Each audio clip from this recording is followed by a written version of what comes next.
parce que c'est le moment où on a les ventes de magazines qui sont au plus bas. C'est beaucoup plus intéressant pour lui de faire patienter les lecteurs avec un flashback Ah, je sais pas, les mecs. Ah, il y a un truc qui me gêne. Après, peut-être qu'il a raison, hein, je dis pas. Mais je sais pas, il y a un truc qui me gêne dans ce truc-là. pendant cette période creuse. Genre, tu te dis, c'est une période creuse, donc je vais pas faire des chapitres de fou. C'est-à-dire que genre, le mangaka, il se dit, ah là, je vais faire un chapitre de merde. De merde, non, mais le mangaka se dit, là, je vais faire des chapitres mid, parce qu'on est en période creuse. Flashback de Brook pour pouvoir commencer son climax, l'affrontement final de son arc le plus intéressant à partir du moment de septembre où les ventes des magazines seront les plus hautes. On a déjà eu la même chose l'année dernière. Et un mec, il a dit donc c'est un filler ou... En effet, pendant cette période creuse du mois de juin, juillet, août, on était en plein flashback d'Harald et on venait d'avoir l'introduction du personnage de Xebec. On aurait pu avoir le climax de ce flashback, c'est-à-dire God Valley pendant le mois de juin et son développement juillet et août, mais Oda a préféré développer une intrigue de triangle amoureux entre Goldie Roger, Shaki et Xebec pendant les mois de juin, juillet et août pour arriver sur le début de God Valley en septembre. Ou alors c'est ce qu'il avait prévu depuis le début, sans prendre en compte les dates. Oda publie ses intrigues par rapport à l'intérêt et au nombre de ventes de Weekly Shonen Jump dans l'année et il a donc décidé de gagner du temps avec le flashback pour pouvoir nous préparer le climax d'Elbaf à partir du mois de septembre. Ou alors, le flashback est important par rapport à Gunko et Imu. Moi, je préfère être dans ce truc-là. C'est donc une raison économique qui nous explique pourquoi est-ce que Oda a décidé de casser son action et de nous introduire le flashback de Brook. Mais vous allez voir qu'on va avoir des développements beaucoup plus intéressants que prévu, et notamment concernant le personnage. Oh putain, il est là. Oh bordel de merde, putain, on parlait d'économie. Ouais, mais je sais pas. Les flashbacks et tout, il y a des dates, il y a l'histoire, il y a la temporalité. C'est des prises de tête pour un mangaka. Tout ça pour gagner un mois de soi-disant... période creuse là. Ouais, je sais pas, autant faire un mois de pause, hein, comme Aramaki au pire. Hein. Ouais, je sais pas, moi, pas... L'horrible mid. Les opportunités du flashback. Il faut ouvrir ce chakra parce que ce flashback pourrait être l'origine de pas mal de réponses à des intrigues qui sont développées par Eiichiro Oda depuis maintenant plusieurs tomes. Mais je ne parle pas de l'origine story des Chevaliers Divins, ni du personnage de Kendall. Je parle de la relation particulière entre Genko et Im-sama. Écoutez-moi bien. Im-sama, on sait qu'il peut rester en bonne santé si et seulement s'il est dans la chambre fleurie. Mais par contre, si avec son vrai corps, il se déplace à Elbaf, alors il crache des gerbes de sang et son temps est compté. C'est donc un personnage qui a cherché comment se débarrasser de cet état de fait. Il ne peut pas bouger de la chambre fleurie. Or, on sait que dans ce flashback, Genko va très certainement tuer son père et rejoindre Im-sama pour aller directement dans la chambre fleurie. Or, on sait que Im-sama est en bonne santé dans la chambre fleurie. Mais Im-sama peut prendre possession des corps des Chevaliers Divins. Elle le fait 2 fois dans One Piece. La première fois, et même des doyens, comme Saturne à God Valley.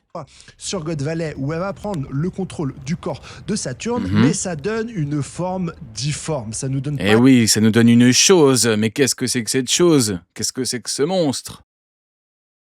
quelque chose de vraiment Qu'est-ce que c'est que cette stable. créature? Alors que quand elle prend Ce le machin. contrôle du corps de Genko sur Elbaf, ça paraît beaucoup plus stable. Elle peut directement utiliser les pouvoirs à travers le corps de Genko. On dirait que c'est un réceptacle parfait. Et donc, est-ce que Im-sama n'est pas... Tiens, vous voyez quand je vous dis que c'est très souvent une histoire de gourmandise. Moi, j'ai une question pour vous, j'ai une problématique, putain de merde. Écoutez-moi bien. Qu'est-ce qui pourrait pousser un homme à avoir une big photo d'une meuf en 4K, en 8K carrément, très grand format, dans son salon, si ce n'est de la gourmandise? Moi, je vous le demande. À la recherche de réceptacles parfaits. Quand on regarde la photo de Vivi ou la photo de Lily, c'est peut-être ça qu'elle cherche, un corps capable de lui donner... D'ailleurs, Emu s'est fait violence, en vrai. Regardez la photo de Lily, en vrai de vrai. C'est vrai que c'est chaud, hein. C'est un autre niveau de gourmandise, hein. Emu, gourmand originel, quoi. la liberté de se mouvoir. En plus, on aurait la différence entre liberté et enfermement, Luffy, Im-sama, tu vois où je veux en venir avec mon raisonnement. Mais on pourrait aller beaucoup plus loin, parce que peut-être que Im-sama... Il est juste fan, c'est tout. Oh, Jacaz. Oh, t'es dans le déni, Jacaz. Fan de Lily, il a une big photo de Lily dans son salon. Arrête. Oh là là, t'abuses. En mode Lily, c'est une chanteuse de K-pop. Arrête, frérot. Non, il m'a dit, il est fan. C'est de la gourmandise, frérot. Arrête, Jacaz, lâche ça. fait des recherches J'accuse Jacaz. avoir trouvé le réceptacle parfait en la personne de Genko pour pouvoir trouver d'autres réceptacles, d'autres personnes qui nous permettraient un petit peu de sortir et d'être en bonne santé en dehors de la chambre fleurie. Et c'est peut-être à cause de cela que certaines femmes se font enlever, je pense principalement... Oula.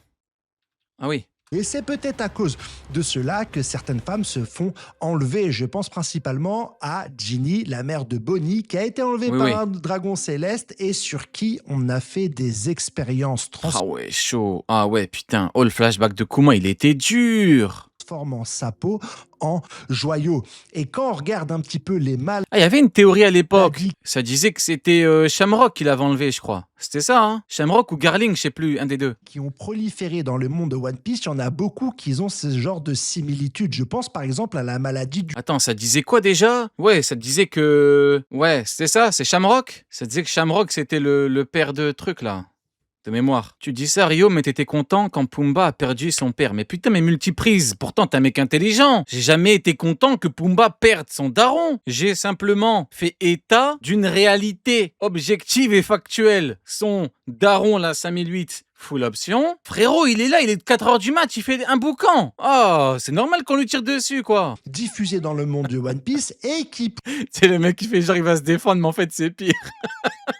pourrait être la résultante d'une personne qui s'est fait enlever. Il faisait des doum, bah pam, voilà. Qui on a fait des expériences, Et ceux qui se plaignent, ceux qui vont dire que je suis mauvais, je vais louer l'appartement à côté de chez vous, je vais faire un boucan à 3h du matin. On verra ce que vous allez faire.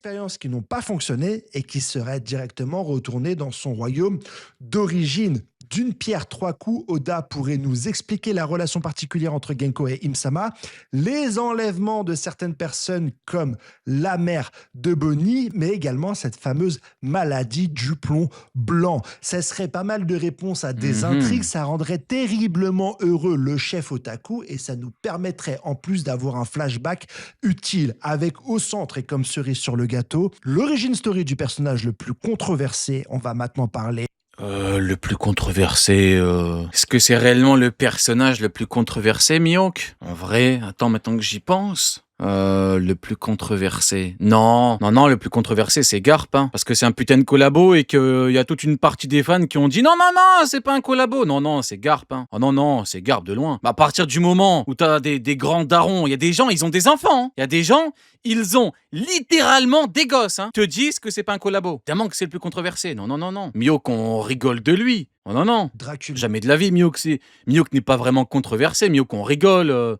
se moque de lui. Garp, c'est quand même beaucoup plus sérieux. C'est un sujet un peu plus sérieux. Parce qu'il y a des grands darons, des tontons, te disent non, pas du tout, il est dans le bon. Il a quand même regardé Rodur droit dans les yeux. Il a dit toutes les femmes liées à toi, on va les traquer, hein. On va les tuer. Il y a des gens, ils défendent. Ils t'ont dit quoi? Non, ouais, il était pas au courant. Il était pas au courant. Ah bah c'est nouveau ça. Ah ouais, d'accord, il était pas au courant. Ah bah ok, bon, super, hein. Ou Dragon. Dragon, il a regardé dans les yeux. Il a dit, je te méprise. Ces grands hypocrites, alors qu'ils ont des enfants. Ils ont préféré insulter Dragon. Non, mais Dragon, c'est un ado drogué. Il est alcoolisé. Vous voyez l'hypocrisie des gens? Vous voyez? Ça a diffamé, traîné dans la boue, le futur chef de la Révolution. Vous imaginez? L'hypocrisie des gens? Oda se moque de nous. Dans ce chapitre, on a un jeu des 7 familles assez troublant et qui va piéger n'importe quelle personne capable de faire des théories en disant que lui, c'est le fils ou le père d'un tel à cause du physique. Parce que Brook ressemblait déjà à Barbe Noire. On se le disait la semaine dernière. Mais cette semaine, on a le flashback du flashback. On voit Brook enfant et vraiment, c'est la copie conforme de Barbe Noire. Les mêmes yeux, la même coupe, les mêmes lèvres. Mais dans ce chapitre, on voit aussi le roi Maven, Louven, Raven, je ne sais pas, le roi... Le roi Maven. C'est qui encore ce connard de roi Maven, là? Mais dans ce chapitre, on voit aussi le roi Maven, C'est qui Louven, ça encore? Raven, je ne sais pas, le roi Après Ruven, il y a le prince Raven. d'Experia, plus jeune, qui ressemble là encore trait pour trait à Xebec. Ça pouvait nous aller parce que la semaine dernière, Brooke, lorsqu'il s'adressait à son roi, l'appelait Aniki, grand frère. Mais dans ce chapitre, avec le flashback du flashback, tu comprends qu'en fait, Brooke Flashback du flashback. Je suis mort, il est en train de briller. roi l'appelait Aniki, grand frère. Mais dans ce chapitre, avec le flashback du flashback, tu comprends qu'en fait, Brooke et le roi d'Esperia sont frères symboliquement parlant, dans une décharge, un petit peu comme dans le flashback du Mont Corvu, Luffy, Ace et ce cher Sabo. Ils ne sont donc pas frères de sang. Donc même si on peut faire des théories par rapport aux ressemblances, il y a un des deux qui ment physiquement. Est-ce que Oda ne serait pas en train, gentiment, de se payer notre tête à propos des pseudo-ressemblances? Je suis désolé, je rigole. Je suis désolé, je rigole, mais en fait, ce qui me termine. Attendez, excusez-moi, attends, faut que je me calme. Putain, je suis en train de pleurer tout seul comme un con là. Merde, attends. Oda, il a mis un flashback de Brooke. Les gens en peuvent plus. Il y a tout le monde qui est en train de vriller. Vous avez pas remarqué? Ça fait pas 2 semaines que tout le monde est en train de vriller à cause de Brooke là? Tout le monde en peut plus.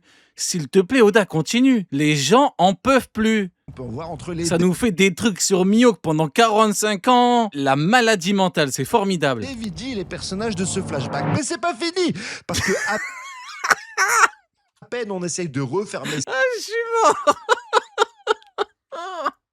ces portes-là qu'une autre porte s'ouvre. Non, moi, s'il te plaît, Oda, continue. Je veux voir jusqu'où les gens peuvent plaider. Moi, c'est un truc qui m'intéresse grandement. Jusqu'où les gens vont devenir fous. Une autre manière de faire un rapprochement, une technique que n'avait jamais utilisée Eiichiro Oda. Je parle bien sûr de l'exploitation d'onomatopées à caractère spécial qui pourrait nous amener à un rapprochement entre Candle et Mihawk. Est-ce que c'est une preuve suffisante pour dire qu'il y a un lien de parenté entre cet ex-Shishibukai qui a été présenté comme le sabreur le plus puissant de l'œuvre, bien que je pense que ça soit Shanks, et qui n'a jamais été développé jusqu'ici, et ce flashback anodin qui pourrait nous donner un tas d'éléments, un tas de résolutions, comme je l'ai expliqué dans la partie précédente, mais qui va préférer, comme le dit le chef Otaku, ouvrir d'autres portes sur la paternité de ce cher Dracul Mihawk. Ça serait terrible. Moi, ce qui me termine, hein, le chapitre, il y a 15 pages. 15 pages, hein, plein de persos différents, des nouveaux personnages et tout, plein d'infos différentes. Il y a tout le monde qui parle des kanji et de Mihawk. Mihawk, il est dans un putain de chapiteau. Il est encore en train de se chier dessus et complote avec Crocodile. Il y a tout le monde qui parle de Mihawk. En fait, c'est affolant, terrifiant et drôle à la fois.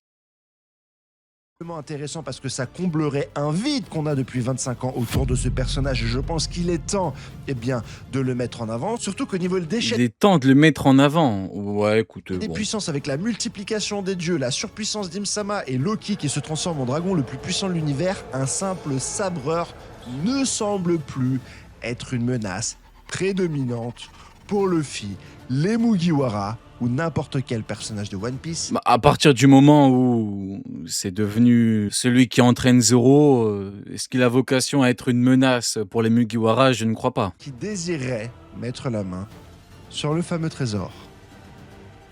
Ok. Bon, bah écoutez, franchement, sympathique, hein, vidéo plutôt sympathique. On a parlé un petit peu économie. Voilà, ça nous a permis de débusquer les gens qui se font passer pour de grands économistes. Hein, je ne vise absolument personne.